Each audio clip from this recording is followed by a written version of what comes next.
Hi friends, welcome to my channel Shri Tulasi vlogs.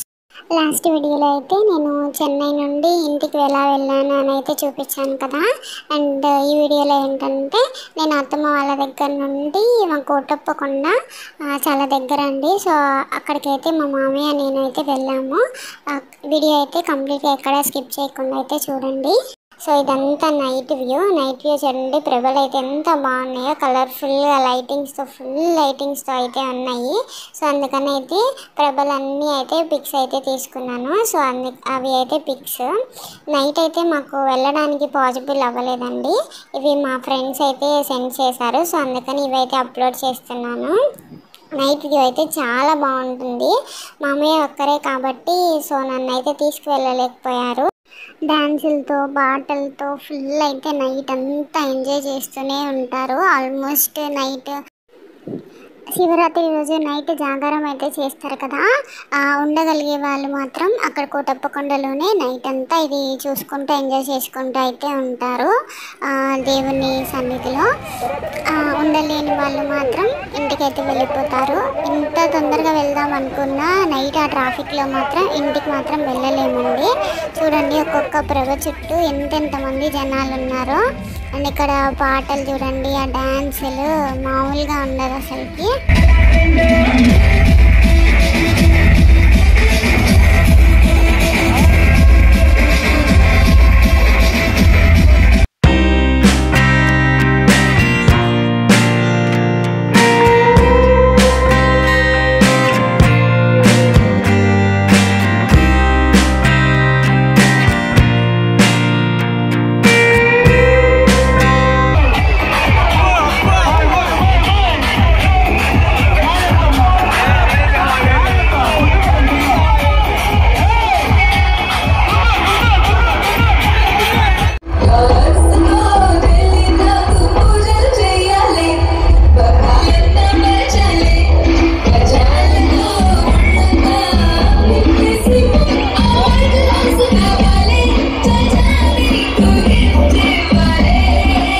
చూసారు కదా enjoyment, సాంగ్స్తో అయితే ప్రభల చుట్టూ అయితే ఫుల్ హడావిడిగా అయితే ఉంటుంది. అండ్ ఇదంతా అయితే నైట్ వ్యూ చూడండి ఎంత బాగుందో. పైనుంచి అయితే టెంపుల్కి ఫుల్ లైటింగ్స్తో అయితే చాలా బాగుంటుంది. టెంపుల్కి వెళ్దామని చెప్పేసి నెక్స్ట్ రోజు ఆఫ్టర్నూన్ 2 ఆ టైం కల్లా అయితే స్టార్ట్ అయిపోయాము లంచ్ చేసేసి. మేము వెళ్తుండగా ఆల్మోస్ట్ మాకు నియర్లీ ఒక 7-8 ప్రభలు అయితే మాకు ఎదురొచ్చాయి. కోటప్పకొండ నుంచి ప్రభలు అయితే ఆ ఊరికి వెళ్ళిపోతాయి. అక్కడ నుండి మళ్ళీ వాళ్ళకు కుదిరిన టైం ప్రకారం ఊరి పెద్దల డెసిషన్ అవన్నీ తీసుకొని అక్కడైతే కొంచెం పార్టీ లాగా అరేంజ్ చేసుకొని భోజనాలు అవి పెట్టుకొని ఆ తర్వాత ప్రభునైతే మళ్ళీ నెక్స్ట్ సంవత్సరానికి ప్రిపరేషన్ అయితే చేసుకుంటారు.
గోపూడి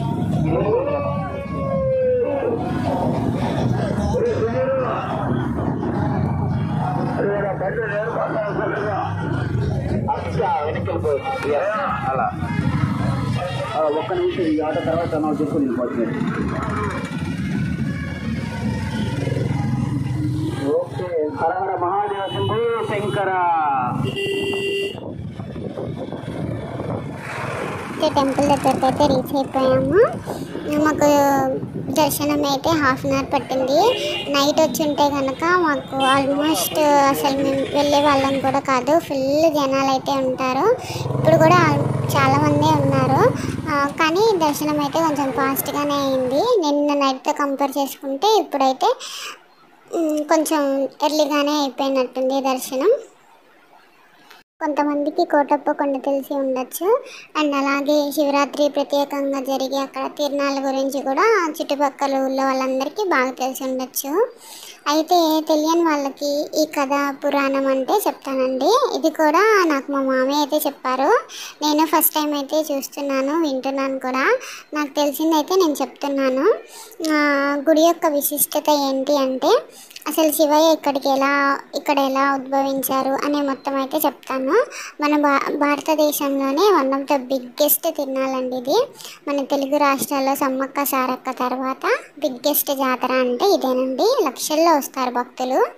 ఆ రోజున ట్రాఫిక్ జామ్ అయితే చాలా ఉంటుంది, చెప్పాను కదా ఇందాక. ఈ రోజున ఇక్కడికి వచ్చే భక్తుల రద్దీకి వెంకటేశ్వర స్వామికి అయితే తలనొప్పి వస్తుందట. అందుకని ఈ రోజున అయితే ప్రత్యేకంగా తిరుపతిలో ఉన్న వెంకటేశ్వర స్వామికి గంధం పట్టి అయితే వేస్తారంటండి స్వామికి. అండ్ వేరే వేరే ప్రాంతాలలో నుండి ఊర్లో నుండి వచ్చే వాళ్ళకైతే స్పెషల్ బస్సులు అయితే వేస్తారు. స్థల పురాణం ఏంటి అంటే ఇక్కడ 3 కొండలు అయితే ఉంటాయండి. అందుకే ఈ ప్లేస్ని త్రికోటాచలం అని అయితే అంటారు. ఒక కొండ పేరు బ్రహ్మశిఖరం, ఇంకోటి రుద్రశిఖరం, మూడవది విష్ణు శిఖరం. పూర్వం ఆవుల్ని కాచే సుంద్రుడు అండ్ అలాగే వాళ్ళ భార్య పేరు కుందరి అండి.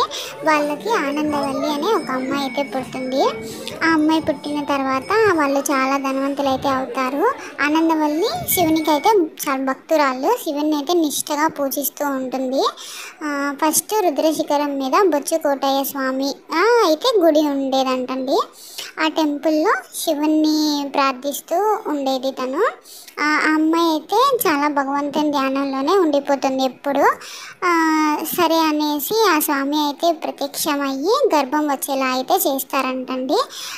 అలా చేస్తేనా తనకి లైఫ్ మీద ఏమన్నా హోప్ ఉంటుందేమోనైతే అలా చేస్తారంటండి అని చెప్పేసి అలా చెప్పినప్పటికీ కూడా ఇంకా తన మాట ఏం వినకుండా పట్టించుకోకుండా ఇంకా శివుని అయితే పూజిస్తూ ఉండేదంటండి.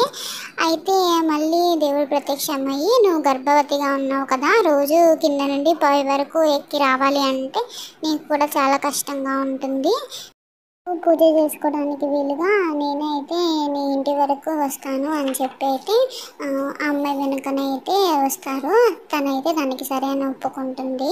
అసలుకి తిరిగి అయితే చూడకూడదు, వెనక్కి తిరిగితే నేను అక్కడే ఆగిపోతాను అని అయితే స్వామి చెప్తారండి. సరే అని చెప్పి తను బయలుదేరుకొని వెళ్ళిపోతారు.